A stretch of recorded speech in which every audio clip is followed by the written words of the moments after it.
Yehovah Eloheinu Zvaot. Kadosh, Kadosh, Kadosh. Please fill me and lead me and cover me with your Ruach HaKodesh, that I may speak your written words with boldness to those who listen. I ask all these things in Yeshua HaMashiach's name. Amen. We'll start with the Shema. Listen and obey. Children of Yehovah, pay careful attention and respond. Yehovah is our power and authority. Yehovah works in unity with himself. And you shall act upon your love to Yehovah with your power and authority, with your thoughts in mind, with your entire body, and with all the muchness that you have. Yod, Hey, Vav, Hey. Hand, behold, nail, behold. 1 Samuel chapter 7. So the men of Kiriath Yearim came and brought back the ark of Yehovah. They took it to the home of Abinadab on the hill and appointed his son Eleazar to guard the ark of Yehovah. From the day that the ark arrived in Kiriath Yearim, a long time elapsed, 20 years, and all the people of Israel yearned for Yehovah.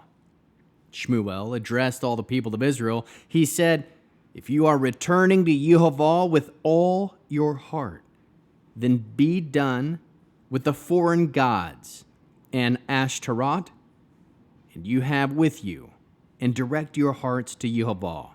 If you will serve only him, he will rescue you from the power of the Plishtim." So the people of Israel banished the Baalim and the Ashtaroth, and served only Yehovah. Shmuel said, "Gather all Israel to Mitzpah, and I will pray for you to Yehovah."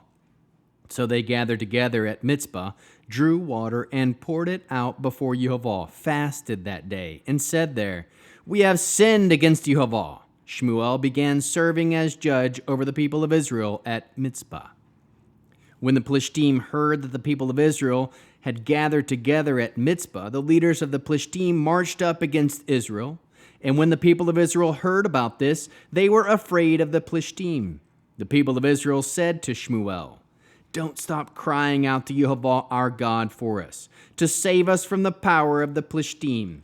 Shmuel took a baby lamb and offered it as a whole burnt offering to Yehovah. Then Shmuel cried to Yehovah for Israel, and Yehovah answered him. As Shmuel was presenting the burnt offering, the Plishtim advanced to attack Israel. But this time, Yehovah thundered violently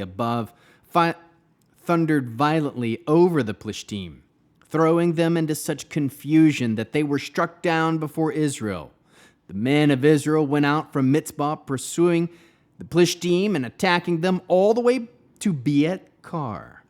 Shmuel took a stone, placed it between Mitzpah and Shen, and gave it the name Even Ezer, stone of help, explaining, "Yehovah has helped us until now." Thus the Plishtim were humbled, so that they no longer entered Israel's territory. And the hand of Yehovah was against the Plishtim as long as Shmuel lived. The cities between Ekron and Gat, which the Plishtim had captured from Israel, were restored to Israel, and Israel rescued all this territory from the power of the Plishtim. There was also peace between Israel and the Emori. Shmuel continued in office as judge of Israel as long as he lived. Year by year, he would travel in a circuit that included Beit El, Gilgal, and Mitzpah, in all the places he served as judge over Israel. Then he would return to Ramah, because that's where his home was, and he would judge Israel there too. He also built an altar there to Yehovah. How can we learn to love our Creator after reading the 7th chapter of 1 Samuel? We can yearn for the presence of Yehovah in your life. Return to Yehovah with all of your heart. Aim to be done with all foreign gods and direct your heart to Yehovah. Aim to serve Yehovah only. Trust that Yehovah will rescue you from the power of your enemies. Banish all foreign gods and serve Yehovah alone.